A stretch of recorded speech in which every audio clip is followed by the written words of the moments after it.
All sports are not created equal when it comes to the hobby. Different manufacturers, different sets, different trends, but one thing in particular, in my opinion, sets baseball card collectors apart from the rest. Let's data dive.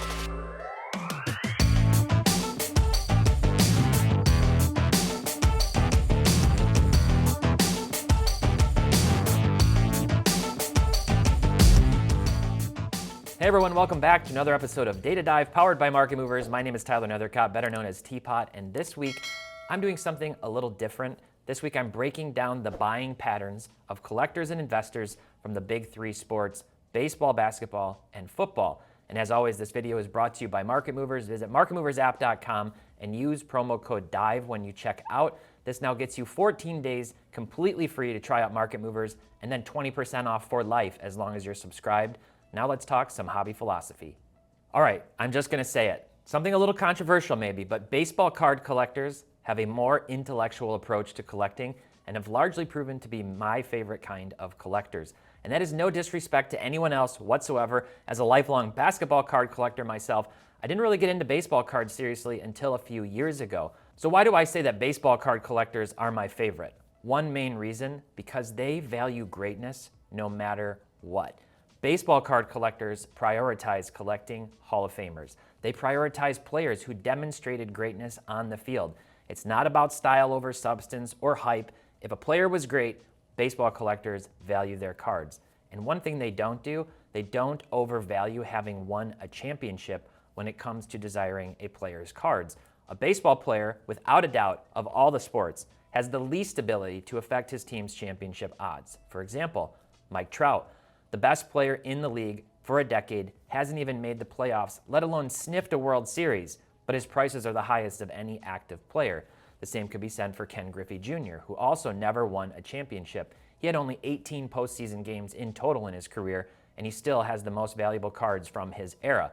Now, once a baseball player makes the Hall of Fame, or even more precisely, once they're announced as Hall of Fame confirmed, they see a price increase and the collectability of their cards goes up that other players don't necessarily have. Let's take, for example, Larry Walker here, who was announced into the Hall of Fame back right around this time, I believe, when his cards suddenly spiked up in value. So we can go back over time, going all the way back with our data to 2013. We can see this card used to be super cheap, $22.50 back in the day for a PSA 10 Larry Walker. This card is pop 149, was certainly less than that back then, and you could have had it for a steal of a deal. Larry Walker gets announced into the Hall of Fame. This card spikes up to a highest sale of $670 back on the 1st of January 2022. Happy New Year. And most recently, that card sold on July 16 for $408. So obviously, once these players get in, a lot of baseball card collectors try to chase down getting a key or the key rookie card from all of these Hall of Fame players, and obviously a PSA 10 being amongst the most valuable of those. Now, there are some Hall of Fame players who aren't super desirable, and there are also non-Hall of Fame players who are still desirable, but overall, baseball card collectors value and appreciate the greatness of the individual athletes much more than what I've seen in other sports. So while we see a player, for example, like Mickey Mantle command a massive premium, we also see a myriad of other players carry value and collectability. Basketball, on the other hand, tends to be massively disproportionate when it comes to the prices of the absolute best of all time vis-a-vis all the other greats one tier lower. For example, Michael Jordan, LeBron James, their cards by far and away the most desirable from the last 30 years, and then put Kobe and maybe Steph Curry into the next bracket down. But then we get into players that tend to be afterthoughts in many ways. Now, vintage greats like Wilt, Kareem, Magic, Bird, Bill Russell, their rookie cards still hold a ton of value. That has a lot to do with the age of the cards. But these guys just didn't have a ton of cards, and they're hard to compare. Certain iconic players like Shaq do hold some value on their iconic inserts and parallels from the 90s and 2000s, but not nearly like one would necessarily expect.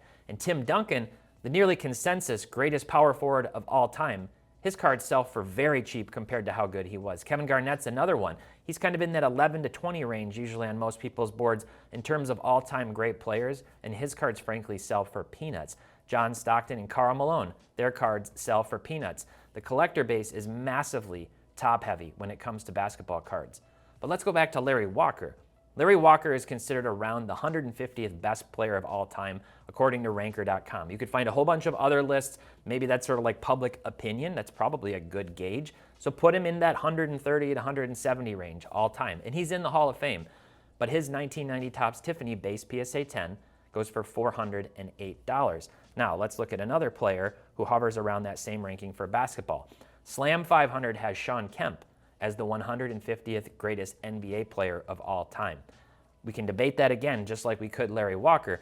His rarest rookie is his 1990 Hoops PSA 10, which is Pop 337, which sells for just $46, right around $50 last sale as of 7/16, $50.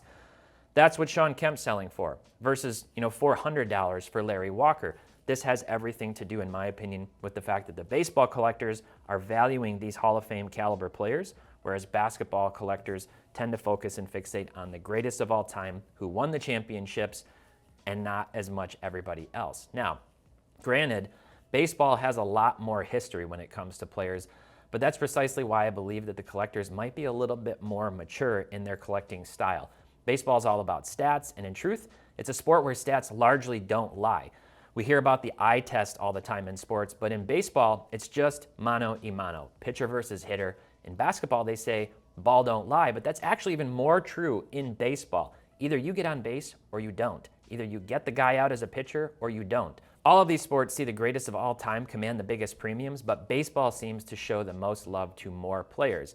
Now let's take another player, Randy Moss. He's widely considered a top 10 to top 15 player of all time and probably the second best wide receiver of all time, but his card price is insanely cheap, and so are Kevin Garnett's, who I mentioned before.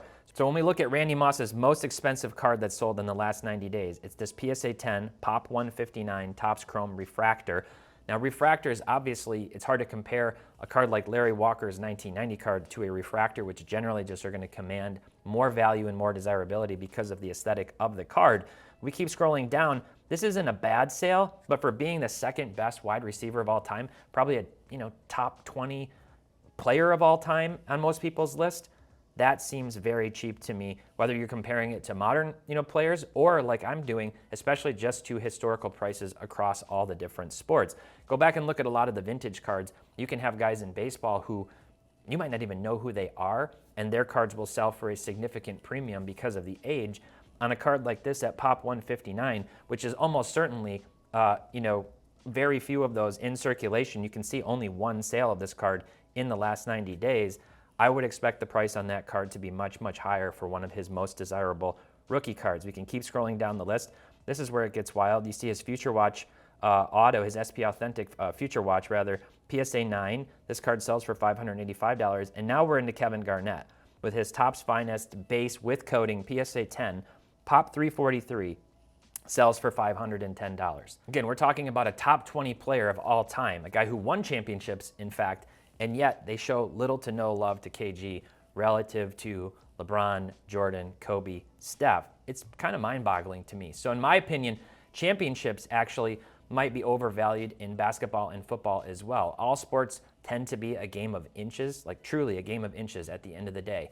Think back a few years ago, Kevin Durant was a big toe away from sending Giannis and the Bucks packing. Giannis wouldn't have a title to his name, and KD's legacy would be forever changed. Because of a big toe, Santonio Holmes had the famous NBC-it toe drag to beat the Cardinals in the Super Bowl. That toe drag led to 2 Super Bowls for Big Ben and just 1 for Kurt Warner. Same thing could be said for the David Tyree helmet catch that Eli Manning heaved down the field to him. Now because of that, Tom Brady wins 7, not 8 Super Bowls. Eli wins 2, not 1. And then we boost the perception of their collectability of these players drastically because of those titles and because of a game of inches, literally a game of inches, one play in many cases. It's amazing how many championships, whether in the big game or the series itself or in some game leading up to it, are decided by a matter of inches, and then history is forever changed, and then we put all the stock into the guy who ultimately hoists up that trophy, whether or not he really even played well in that game. So one other example, Peyton Manning. He was the best quarterback in the NFL for a decade. That's right, I said it. Better than Brady. Manning has 5 MVP awards. Brady has 3. It's just that Brady had a top-tier defense. Manning had a middle of the road to bottom of the league defense many of those years, if not all of those years. Manning had the worst season of his career in his last season, and then he won his second Super Bowl. Why? Because of the defense. So should Manning be praised because he won 2 Super Bowls, or because he was the best player in the NFL for a decade and one of the greatest to ever play the game? So one final chart to look at, and this is mind-boggling in my opinion. We've got Peyton Manning's Topps Chrome Refractor, BGS 10 Pristine, and then we've got Tom Brady's Bowman Chrome Refractor, PSA 10. Now this is a very low card, a low pop card, pop 7. I don't know the exact pop on the BGS 10 Pristine, but look at the price difference. We're talking about 2 guys who literally, there were debates all the time, every week, every year. Who's better, Brady, Manning, Brady, Manning? Because of his longevity, Brady obviously separated himself and continued to win titles, went to Tampa and won a title, had some luck in the 2010s that ended up, getting him a title, including not just handing the ball to Marshawn Lynch, another game of inches type of situation. He wins the championships. He has a very long career, sets a lot of records. He's undeniably the greatest. But is the separation really that logical? $336,000 back in February of this year for that PSA 10 Bowman Chrome Refractor of Tom Brady. $12,900 just a couple of months ago on this BGS 10 Pristine Peyton Manning. These are 2 guys whose game and skill level and greatness, in my opinion, is not that disparate. But we're prioritizing all of these championships and pumping up Brady because he won Super Bowls, when if you really go back and look at it, especially the early ones, it was all about the defense. They had the number 1 or number 2 defense in the league, much like Trent Dilfer winning a Super Bowl or Brad Johnson winning a Super Bowl with the Ravens and the Bucs. It wasn't the quarterback, it was the defense and the rest of the scheme around them. Now Brady, like I said, he's fantastic. He played amazing. I'm not throwing shade at him. I'm throwing shade at the fact that this price difference, to me, would not be like this in baseball for 2 players who are similar of that ilk. So what's my point in all of this? My point is that I have a hope. I have a hope that basketball and football card collectors maybe will shift gears a little bit over time and learn to appreciate a broader scope of players, more than just those who won titles and more than just those who are at the top too. Let's look at the sports, remember and appreciate the guys who demonstrated excellence and dominated their sports, whether or not the inches added up to titles and went in their favor. So what do you think of all this? Is it crazy talk? Is it titles or bust in your opinion? Do you value players who won it all over the players who were definitively better than them?